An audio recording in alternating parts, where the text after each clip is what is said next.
You're flying a P-47 Thunderbolt over occupied France. Your altimeter reading 18,000 feet. Standard fighter sweep altitude. From up here, the view stretches for miles. Patchwork farmlands, the silver ribbon of a river, and dark smudges of German airfields below. You feel safe at this height, but you're wrong. In the summer of 1943, American fighter pilots were dying faster at this altitude than the Army Air Forces could replace them. The numbers were brutal. Between June and September 1943, the 8th Air Force lost 214 fighter aircraft over Europe, not to mechanical failure or running out of fuel, but to German fighters that could climb faster, turn tighter, and had been fighting in these skies since 1940. The Luftwaffe's Bf-109s and FW-190s dominated the altitudes between 15,000 and 25,000 feet. They had perfected the bounce tactic, diving from the sun, tearing a P-47 apart with 20mm cannon fire, and climbing back to safety before the American pilot even knew what had hit him. Every mission briefing became a casualty prediction. Major Hub Zama, commanding the 56th Fighter Group at Haleworth, had seen too many empty chairs in the mess hall by August 1943. The tactical doctrine wasn't working. The Army Air Forces had trained every pilot to maintain an altitude advantage, to fight in the vertical plane, and to never give up height. It was gospel, but it was also getting everyone killed. Zama began considering a forbidden idea. What if altitude was the problem, not the solution? What if the answer was to go down, not up? The idea sounded insane. Flying low meant you couldn't see threats coming. One mistake would send you crashing into the French soil before you could react. It meant flying slow enough for German flak to track you. Every tactical manual said low-level penetration was suicide for single-engine fighters. But Zama looked at the two P-47s lost and asked a simple question. Compared to what? Compared to the current survival rate, because that wasn't working either. In September 1943, Zama quietly called three of his most experienced pilots, Captain Walker Mahuran, Lieutenant Bob Johnson, and Captain Jerry Johnson. He told them to forget everything they had learned about altitude discipline. After completing their bomber escort duty, he wanted them to drop down. Not to 10,000 feet, not to 5,000, but all the way down. Skim the trees and see what happens. If they got court-martialed, he'd take the blame. The pilots exchanged looks. They had all lost wingmen in the past month. They agreed. On September 27, 1943, those three P-47s dove from 18,000 feet to 200 feet over the French countryside. They flew so low that French farmers dove into ditches. They flew fast at 350 meters with their throttles wide open. And something unexpected happened.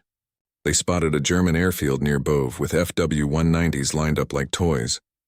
The Luftwaffe pilots never saw them coming.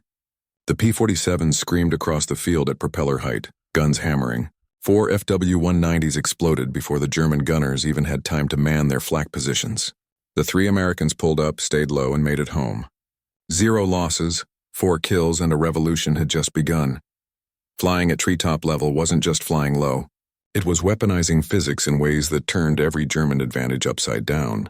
At 50 feet, doing 350 mph, the rules of aerial combat stopped making sense to everyone except the person doing it.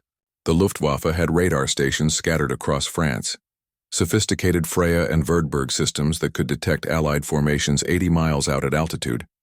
They'd vector Bf-109s to intercept with plenty of time to climb, position, and attack.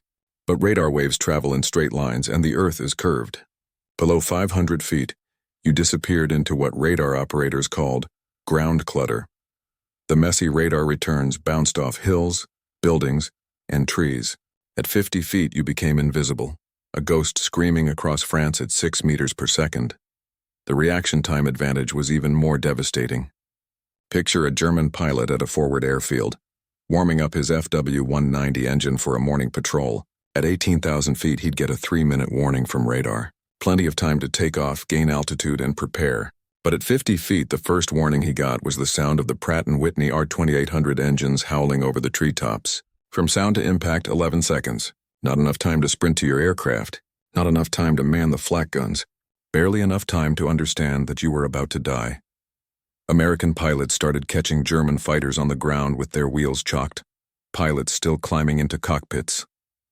It was slaughter, not combat. The speed differential became a survival tool.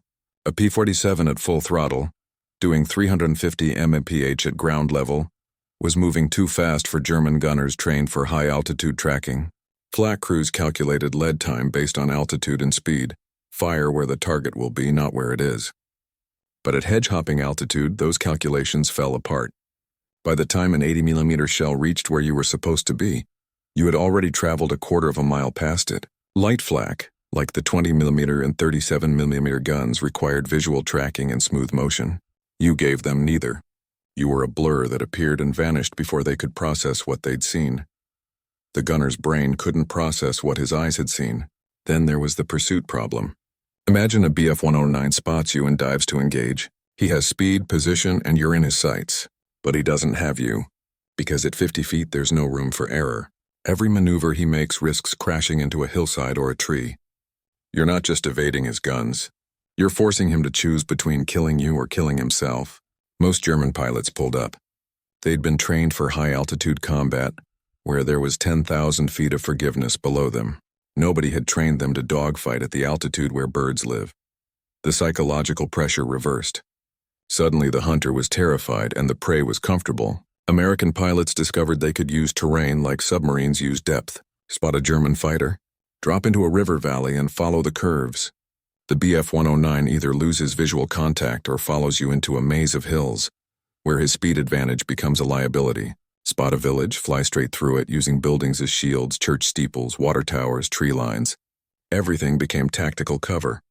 The Luftwaffe had owned the sky. The Americans took the ground and turned it into a weapon. Physics didn't care about doctrine. At 50 feet, physics was on America's side. The P-47 Thunderbolt wasn't designed for this. Republic Aviation had built it as a high-altitude interceptor, a 7-ton monster meant to escort bombers at 25,000 feet, where the air was thin and turbochargers mattered. Its massive R-2800 engine produced 2,000 horsepower, but all that power was optimized for climbing and performance in the stratosphere. When pilots started flying these machines down to treetop level in late 1943, they returned with shredded belly panels, damaged oil coolers, and stories of impacts that should have killed them. Republic's engineers soon realized they had accidentally built the perfect low-level fighter. They just needed to finish the job.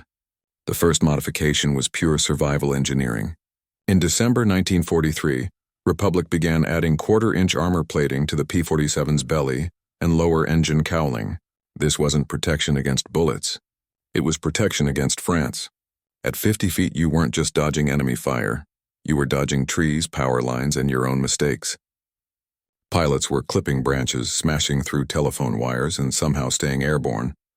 The belly armor meant that when, not if, you scraped a treetop, you might survive it. They added reinforced brackets around the oil cooler after 3 pilots limped home with punctured cooling systems from tree strikes. One pilot, Lieutenant Francis Gabreski, landed at Haleworth with a 6-foot tree branch wedged in his landing gear. The armor had saved the hydraulic lines. The modification to the gun sight was subtler, but just as critical. The standard N9 reflector gun sight was calibrated for deflection shooting at altitude, leading a target that was maneuvering in 3-dimensional space thousands of feet away. At ground level, your targets weren't maneuvering. They were stationary, parked aircraft, locomotives, fuel trucks, supply columns. You needed a sight that could acquire targets instantly in the 2 seconds you had them in view, while traveling 350 miles per hour. By February 1944, Republic began installing modified K-14 gyroscopic sights with adjusted ranging, effectively turning the Thunderbolt into a gun that could aim itself. You put the pipper on the target, squeezed the trigger, and the .850 caliber Brownings erased whatever you were looking at. They also changed the wing racks. The P-47 could carry bombs, but the standard shackles were designed for high-altitude release. Drop a 500-pound bomb at 50 feet, and the blast would kill you as efficiently as it killed the target. Engineers developed low-altitude skip bombing techniques borrowed from the Pacific Theater. You'd approach a bridge or bunker at maximum speed, release at the last possible second, and let the bomb skip like a stone across water, except it was skipping across concrete straight into a German fuel depot. The P-47 D-25 variant, which rolled out in March 1944, came with reinforced wing mounts specifically designed to handle the stress of pulling out of these insane attack runs. But the most important modification wasn't mechanical. It was tactical training. By April 1944, replacement pilots arriving in England were going through a new qualification course at Acom. They flew navigation runs at 50 feet across the English countryside, learning to read terrain at speeds where hesitation meant death. They practiced snap firing at ground targets, learning to shoot in 1-second windows. They flew in formation at hedge height until flying that low felt normal, not suicidal. The instructors were pilots who had survived 2 months of the real thing over France. Their lesson was simple. Altitude kills you. Speed saves you. And the P-47 can take damage that would atomize any other fighter. Trust the aircraft, master the altitude, and you might live long enough to go home. April 8, 1944 was the day the Luftwaffe learned that nowhere was safe anymore. Colonel Hubert Zama had spent 6 months quietly perfecting the Treetop tactic, rotating pilots through the Hedge-Hopping qualification course, studying intelligence reports on German airfield locations, and waiting for the right moment to unleash everything at once. The formation split after crossing the French coast, dropping to 100 feet, then 50, thundering across the Norman countryside in 4-ship flights. French resistance spotters later reported that they could feel the ground shake. The first flight hit at 04:47 hours. 16 Bf-109s were on the ground in various stages of readiness, some taxiing, some still being fueled, and others with pilots climbing aboard. The P-47s emerged from the morning haze doing 360 military miles. The German gunners never got a shot off. In just 90 seconds, 11 Bf-109s were burning on the ground, and the Americans were already moving toward their next targets. The success of the coordinated strike lay in the timing. The Luftwaffe's command structure depended on radio communication and centralized control. When Avu got hit, they tried to warn other bases, but the Americans were already there. Bernay got hit 8 minutes later, and Beaumont-la-Roger was hit just 4 minutes after that. The Luftwaffe controllers were scrambling to intercept threats that had already attacked and vanished. It was like trying to swat flies with a sledgehammer while the flies were tearing your house apart. Within 20 hours, P-47s had struck 7 different airfields within a 40-mile radius. German pilots who managed to get airborne found themselves chasing targets they couldn't see, flying at altitudes where one mistake meant disintegration. Lieutenant Robert Johnson, one of Zama's original 3 pilots from September, led a flight that caught a staffel of FW-190s at Conchas Airfield during their morning briefing. The German pilots were standing next to their planes when Johnson's flight screamed over the boundary fence. Johnson's gun camera footage shows the aftermath, and even 80 years later it's hard to watch. The FW-190s erupted in fireballs, pilots sprinting for cover, fuel trucks exploding and spreading fire across the flight line. Johnson's after-action report was clinical.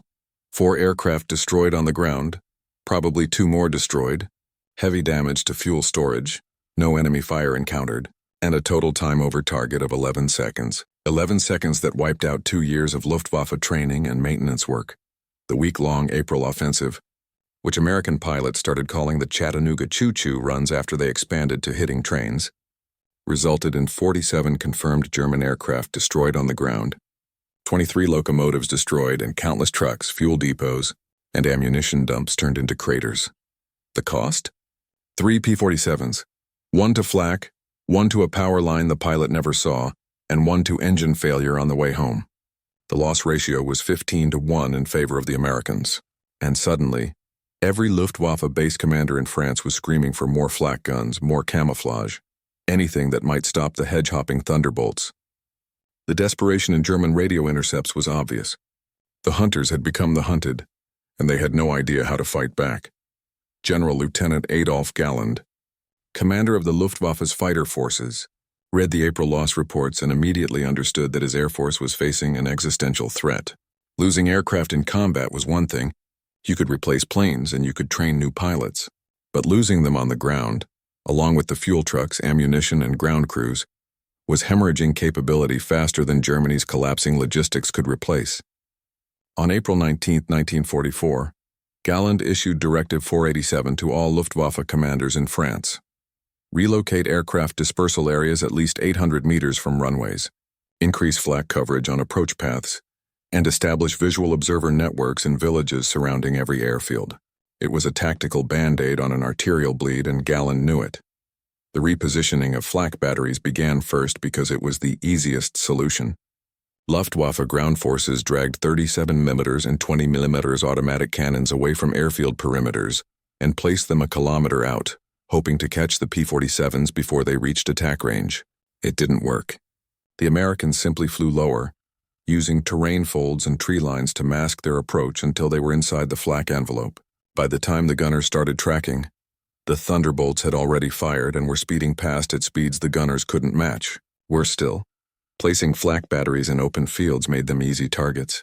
P-47 pilots began hunting the flak guns themselves, strafing the positions with .50 caliber fire, turning the gun crews into casualties. One German flak battery commander near Dreux reported losing 17 men in 3 weeks without scoring a single hit on an American fighter. The observer network was more effective but created its own problems. The Luftwaffe recruited French civilians, some willing collaborators, some coerced, to watch roads and fields near airfields and send warnings when they heard aircraft engines. It gave the Germans maybe 30 extra seconds of warning, just enough time for pilots to sprint away from their aircraft, which meant they survived, but their planes still burned. The French resistance quickly figured out the observer system and began feeding false reports, sending Luftwaffe personnel scrambling to dispersal areas for ghost attacks, while real P-47s hit different bases entirely. By mid-May, the observer network had become so unreliable that German commanders stopped trusting it. The observer network became so polluted with misinformation that German commanders stopped trusting it. The dispersal tactic was the most desperate measure. Instead of parking aircraft in neat rows near the runway, efficient for maintenance and rapid launches, German ground crews started hiding individual fighters in tree groves, barns and camouflaged revetments scattered across the countryside. It saved aircraft from strafing runs, but it destroyed operational readiness. A Bf-109 hidden in a farmer's barn 2 kilometers from the runway would need 20 minutes to reach the flight line, get fueled, armed, and airborne. The whole point of a fighter base was rapid response, but the Americans had forced the Luftwaffe to choose between protecting their aircraft and actually using them. They chose protection, which meant that even when German fighters survived, they weren't flying. General Galland tried one more countermeasure in late May, Operation Werger, a plan to use FW-190s, fitted with additional armor and heavy cannons, to hunt the hedge-hopping P-47s. The theory was that these heavily armed fighters could fly low-altitude patrols and catch the P-47s during their attack runs, when the Americans were focused on ground targets. It failed spectacularly. The armored FW-190s were slower and less maneuverable than standard variants, and at 50 feet, those disadvantages were fatal. In the first week of Werger operations, the Luftwaffe lost 6 of their modified fighters without scoring a single kill. The program was quietly canceled. There was no counter to hedge-hopping because the tactic didn't play by the rules. It exploited every weakness in the Luftwaffe's defensive system simultaneously.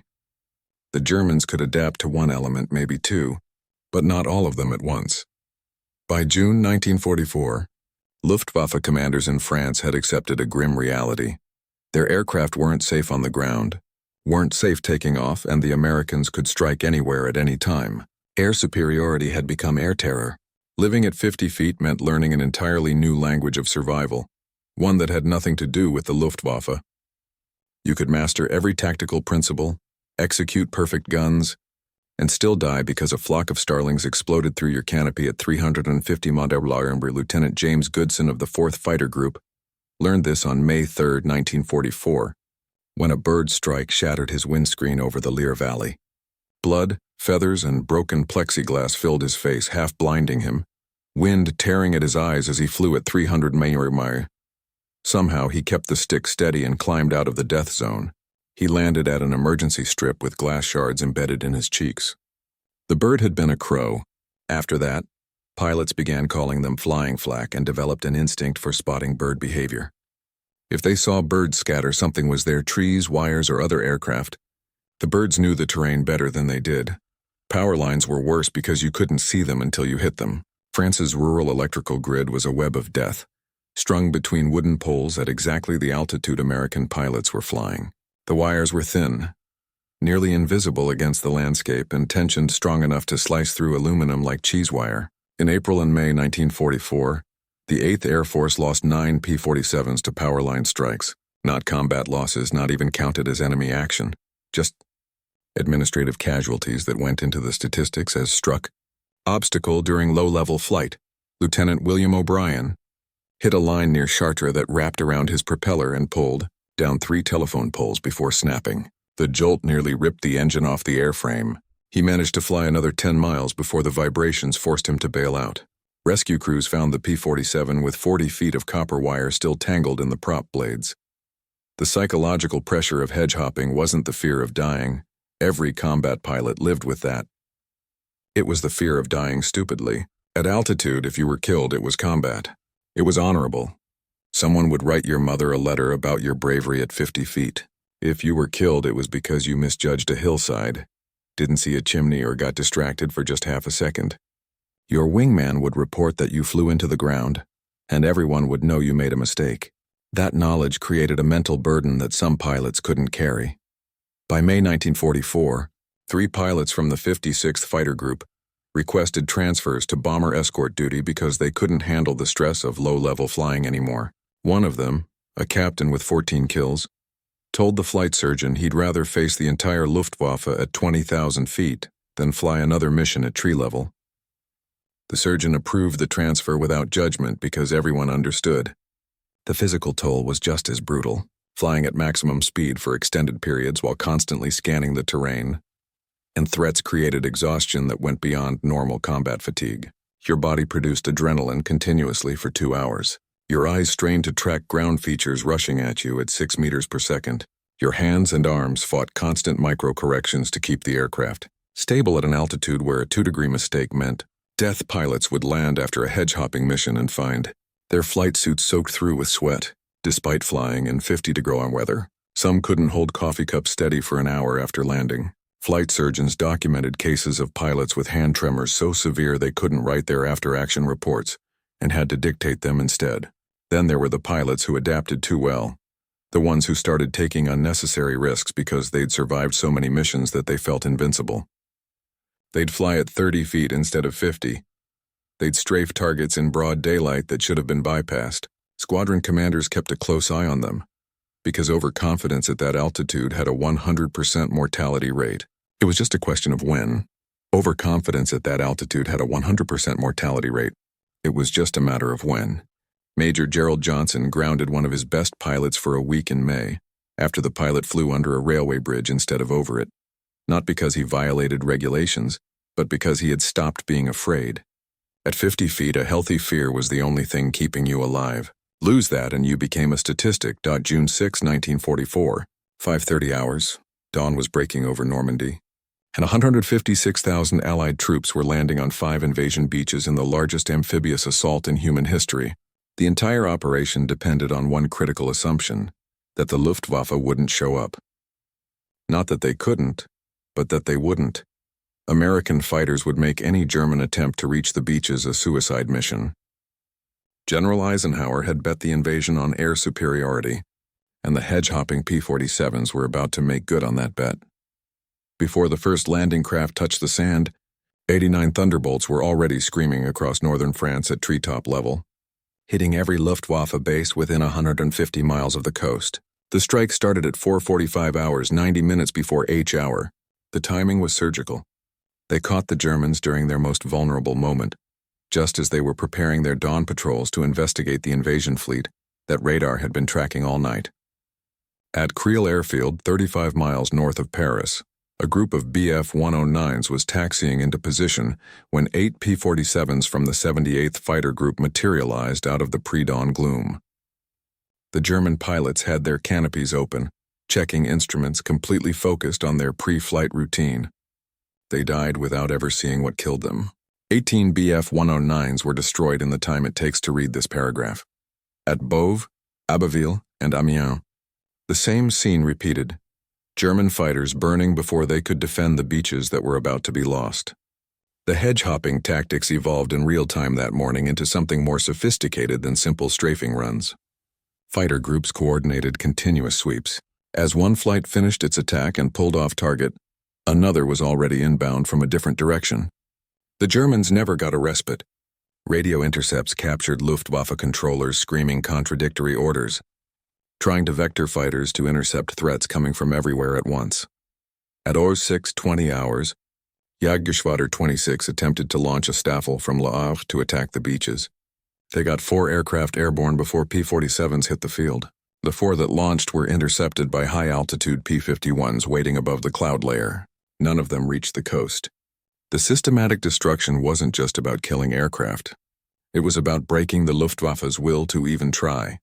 By 8 hours, as American troops were fighting through the surf at Omaha Beach, the Luftwaffe had managed to put exactly 2 aircraft over the invasion fleet, 2 reconnaissance planes that were shot down within minutes. Hitler reportedly spent the morning raging at his air commanders, demanding to know where the Luftwaffe was. The answer was simple: burning on airfields across France. The Hedge-Hoppers had flown 847 individual sorties that day, an operational tempo that should have been impossible. They didn't fly neat 8-hour missions with rest periods. They flew, landed, rearmed, and refueled in 20 minutes, then launched again. Some pilots flew 4 sorties before sunset. The ground crews worked with such manic intensity that several collapsed from exhaustion. During the daylight hours, the P-47s expanded beyond airfields to systematically destroy anything that moved toward Normandy: trains, truck convoys, fuel depots, bridges. If it could support a German counterattack, it became a priority target. Lieutenant Colonel Francis Gabreski led a flight that caught a German panzer column attempting to move toward Caen. The tanks were buttoned up, their crews inside, moving at road speed with no air cover. Gabreski's flight didn't have bombs, just 50 caliber API rounds, armor-piercing incendiary. They strafed the column from engine deck angles where the armor was thinnest. 3 Panzer IVs erupted in flames, their ammunition cooking off in secondary explosions. The column scattered into the tree line and didn't move again until after dark. Multiply that scene across 50 different roads, and you understand why German reinforcements that should have reached Normandy in 6 hours took 3 days. By the end of June 6, 1944, the Luftwaffe had flown 319 sorties over Normandy. The Allies had flown 14,774. The difference was hedge-hopping. Every German aircraft that managed to survive the ground attacks faced a gauntlet of low-level American fighters between their base and the battlefield. The few that made it through accomplished nothing. The invasion succeeded because the sky over those beaches belonged entirely to the Allies. And the sky belonged to them because P-47 pilots had spent 7 months learning how to kill an air force before it could fly. D-Day wasn't just won on the beaches. It was won at 50 feet over France, one burning mess at a time. The hedge-hopping revolution didn't end when the war did. It rewrote the manual on how air forces think about close air support and battlefield interdiction. By August 1944, every Allied air force in Europe had adopted some version of the Treetop tactics. British Typhoons and Tempests started flying similar low-level strikes. The Soviet IL-2 Sturmovik, already designed for ground attack, refined their approach patterns based on American after-action reports. The Luftwaffe itself tried to copy the tactics in their few remaining operational sectors. But by then they lacked the fuel, the training, and the aircraft to make it work. The P-47 Hedge-Hoppers demonstrated something profound. Air superiority wasn't just about controlling the sky above the battlefield. It was about controlling every inch of airspace from ground level upward. You couldn't just win at altitude anymore. You had to dominate everywhere. The casualty statistics validated the entire approach, despite its brutal learning curve. Between April and August 1944, P-47 groups flying hedge-hopping missions destroyed 1,023 German aircraft on the ground, 315 locomotives, over 9,000 trucks and armored vehicles, and hundreds of bridges and fuel depots. They lost 289 aircraft during the same period, 114 to flak, 87 to ground obstacles and mechanical failure during low-level flight, 67 to enemy fighters, and 21 to unknown causes. This was a loss rate of about 15% over 5 months of the most intense combat operations in aviation history. Brutal numbers, but sustainable. More importantly, the aircraft they destroyed on the ground never killed Allied bombers, never strafed Allied troops, and never contested the skies over France. The mathematics of attrition favored the side that could replace losses. And by mid-1944, that side was definitely not Germany. The Korean War saw American pilots applying hedge-hopping principles against North Korean and Chinese forces with devastating effect. F-80 and F-84 jets screamed across the Korean countryside at tree level, hitting supply columns and airfields using tactics refined over France a decade earlier. The speeds were higher, jets versus props, but the fundamental approach remained identical: fly low, fly fast, exploit terrain, and hit targets before they knew you were there. The Vietnamese later learned these lessons the hardest way possible when American F-4 Phantoms and A-7 Corsairs flew low-level interdiction missions along the Ho Chi Minh Trail. The terminology changed. NAP of the earth flying replaced hedge-hopping, but the DNA was pure. 1944 Thunderbolt tactics. Modern, close air support doctrine still carries the fingerprints of those P-47 pilots. The A-10 Warthog, designed in the 1970s specifically for low-altitude ground attack, incorporated every lesson learned over France. Heavy armor protection underneath, redundant flight systems, weapons optimized for ground targets, and training that emphasizes terrain masking and high-speed approaches. Air Force survival schools still teach the tactical principles that Hub Zama's pilots discovered through trial and error. Altitude gives you visibility, but ground level gives you surprise. Speed at low altitude is better protection than maneuverability at high altitude, and the ground is a weapon if you know how to use it. The specific aircraft changed. The weapons got more sophisticated, but the core concept of using terrain and speed to achieve tactical surprise remained gospel.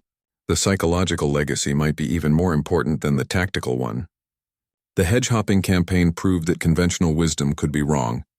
That doctrine written in peacetime might need to be thrown out when people start dying, and that sometimes the right answer is the one that sounds completely insane. Hub Zama was never court-martialed for his unauthorized tactical experiments. Instead, he received the Distinguished Service Cross. The Army Air Forces, and later the Independent Air Force, internalized a cultural lesson about innovation under fire. When faced with unacceptable losses, you don't keep doing the same thing harder. You question everything. You test alternatives, and you empower junior officers to experiment. That institutional flexibility became part of American air power doctrine. Walk through the Air Force Museum in Dayton today, and you'll find a P-47 Thunderbolt suspended from the ceiling. The placard talks about high-altitude bomber escort and the massive radial engine. That's historically accurate but incomplete. The real story of the Thunderbolt is that it became most dangerous when it flew lowest. When pilots pointed that massive nose at the ground instead of the sky, it became a hedge-hopping predator. One that taught an entire generation how to fight at the altitude where physics and surprise mattered more than altitude advantage. 7 months, 50 feet, and a willingness to ignore every rule. That's how American pilots caught the Luftwaffe off guard and helped win the war.